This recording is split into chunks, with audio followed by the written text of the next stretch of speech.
Today we're going to open up a digital time capsule. We're going to explore a social media giant that at its absolute peak was one of the largest in the entire world. And yet, many of us in the West have probably never even heard of it. Okay, let's get into it.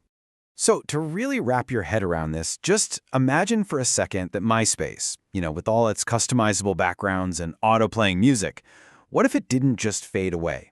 What if instead it evolved, adding games, blogs, a whole virtual economy, becoming totally central to the online lives of an entire generation? Honestly, that's probably the closest we can get to understanding the sheer scale and impact of Qzone. And when I say scale, I am not kidding.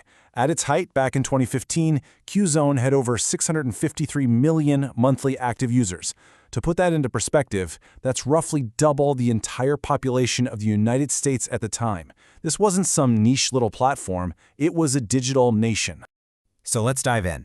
Welcome to our explainer on Qzone, the sprawling social network from Tencent that pretty much defined an entire era of the Chinese internet. You know, every giant has an origin story, and Qzone's, well, it doesn't begin as a rival to Facebook. It started as something much, much simpler.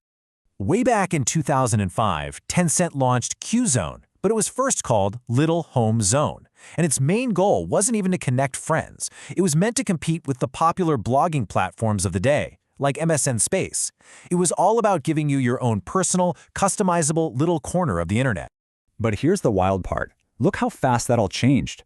By 2006, just a year later, it's already adding a circle of friends. Then, in 2009, the real game changer arrives, QQ Farm. And by 2010, its show feature basically becomes a microblogging feed, kind of like Twitter. So in just 5 years, it goes from a simple blog to a full-blown social network. And that incredibly fast evolution, well, it led directly to its golden age. This was a time when Qzone wasn't just a website people visited. It was a cultural phenomenon, and it was all powered by some seriously addictive features. If you were on Facebook in the late 2000s, you definitely remember Farmville, right? Well, Qzone had its own version, QQ Farm, and it was an absolute sensation. That game, along with dozens of others like QQ Ranch and Restaurant, became the main reason people logged in every single day. These weren't just little add-ons. For millions of users, they were the core experience. So, while the games brought people in day after day, Qzone was the social glue that made them stick around. You can think of it as Qzone's version of the Facebook wall or a Twitter feed. It created that constant loop of interaction, a place where everyone shared their thoughts, their photos, and what was going on in their lives. Okay, so you have hundreds of millions of users. How did Qzone actually make money? This is where their business model gets really fascinating. It's this perfect blend of free access with some really powerful reasons to pay up.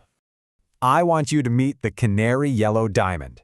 It sounds like something you'd get in a video game, and in a way, it kind of was. This was Qzone's premium VIP subscription. For a monthly fee, you became a Yellow Diamond Noble, and that unlocked a whole different level of the Qzone experience. And this just shows you how big the difference was. As a regular free user, you got the basics, But if you were a Yellow Diamond member, whoa! You got the entire library of cool backgrounds, a massive jump in photo storage from 3 gigs all the way up to 500 gigs, and you could stream high-quality music on your profile. It was all about status and making your space truly your own. So the Yellow Diamond subscriptions were a big deal, but they were just one piece of the puzzle. The whole economy was powered by something called Qcoins, which was a virtual currency you bought with real money. People would spend these coins on virtual items, on perks in their games, and of course, Tencent got a piece of all of it. It was an incredibly powerful and profitable system. Of course, running a platform of this size in China meant dealing with a really complex world of content moderation and censorship, and the system Qzone used was, well, it was multi-layered and pretty sophisticated. Yeah, so it wasn't just one simple filter. The first line of defense was an automated system. If you used a sensitive keyword, your post might just get blocked before it ever even went up. If it wasn't blocked right away, it could get held for a human moderator to review it. Other times, a post would go live, seem fine, and then just disappear a few hours later. And then there's this really interesting one. Sometimes a post would become visible only to you, the author, effectively shadow banning it from everyone else. And this is the kind of message a user might see if their content got flagged. It created this sort of digital limbo, where you've submitted your post, but it never actually shows up for anyone else. It's a peek into how that censorship process, which was often invisible, could sometimes bubble up right into the user's experience. But like so many of the giants from that desktop-first era, Qzone's dominance couldn't last forever.